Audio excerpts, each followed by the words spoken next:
बिस्मिल्लाहिर्रहमानिर्रहीम। अस्सलाम वालेकुम। Welcome to grammar cycle. जो पिछली वीडियो थी उसमें हमने जियोफ्रे चौसर के बारे में पढ़ा था और उसके लाइफ के जो कुछ अहम जो कुछ इम्पोर्टेंट पॉइंट्स थे उन्हें हमने देखा था। अब की जो हमारी ये वाली वीडियो है इसमें भी हम मज़ीद उससे आगे पढ़ेंगे, उसकी लाइफ के कुछ जो फैक्ट्स थे उनके बारे में पढ़ेंगे कि उसकी लाइफ कैसी थी। आगे हमने लास्ट वीडियो में यहाँ तक पढ़ा था कि जब वो 1360 के अंदर पकड़ लिया गया था क्योंकि वो आरबी के साथ जंग पर गया था। तो फिर उसके बाद एडवर्ड थर्ड का चूँकि जो सर का फेवरेट पर्सन था तो उसने 16 पाउंड्स देकर उसे वहाँ से छुड़वाया था।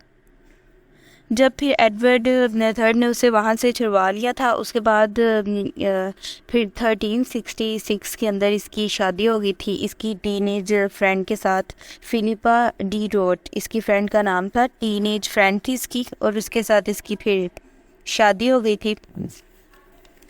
और फिर उसके बाद अगर हम बात करें तो चौसर ने फिर उसके बाद अपनी लॉ की जो इसकी पढ़ाई थी वो कंप्लीट की।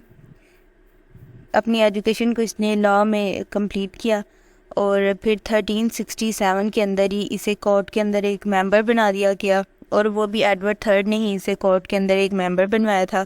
एडवर्ड वर्ड का ये फेवरेट था इसलिए उसने इसे कोर्ट के अंदर एक हाई पोस्ट पे हायर कर दिया।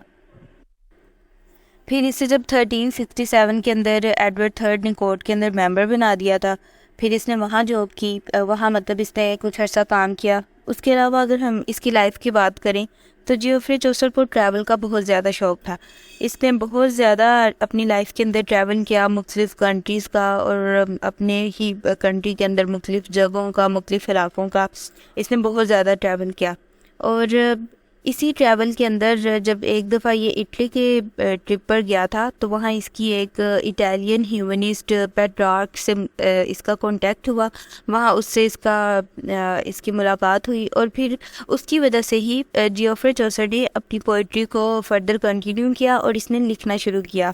और अगर हम कहें कि पेट्रार्क की वजह से इसका इंटरेस्ट पोइट्री में हुआ तो वो गलत नहीं होगा क्योंकि उसी ने इसे मेडिवल एज से मेडिवल एज का इंट्रोडक्शन करवाया कि मेडिवल एज क्या होती है और उधर ही ये मेडिवल एज से मुतारिफ़ हुआ और इसके बाद चौसर ने मिडल एजिस के बारे में लिखना शुरू किया। तो जो इसकी फ़र्स्ट बुक थी द बुक ऑफ डेचीज़, ये इसने अपने एक फ्रेंड के लिए लिखा था, जॉन ऑफ जैंट के लिए इसने लिखी थी जिसकी वाइफ की डेथ हो गई थी और उसके वो बहुत सैड रहता था और उसके बाद उसने द बुक ऑफ डेचीज़ अपने फ्रेंड के लिए लिखी थी। और अगर हम बात करें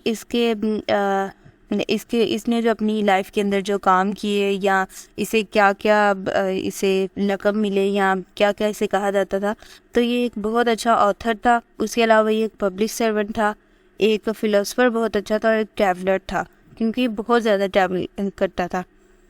तो अगर हम इसके कुछ कामों की बात करें जो जियोफ्रे चौसर ने लिखे और बहुत मशहूर भी हुए तो इसके जो नोटेबल वर्क्स हैं वो थे house of fame, legend of good women, the man of law's tale. ये इसके कुछ मशहूर काम थे जो चौसर ने कंप्लीट किए अपनी लाइफ के अंदर और इनसे इसे बहुत ज़्यादा फेम मिला।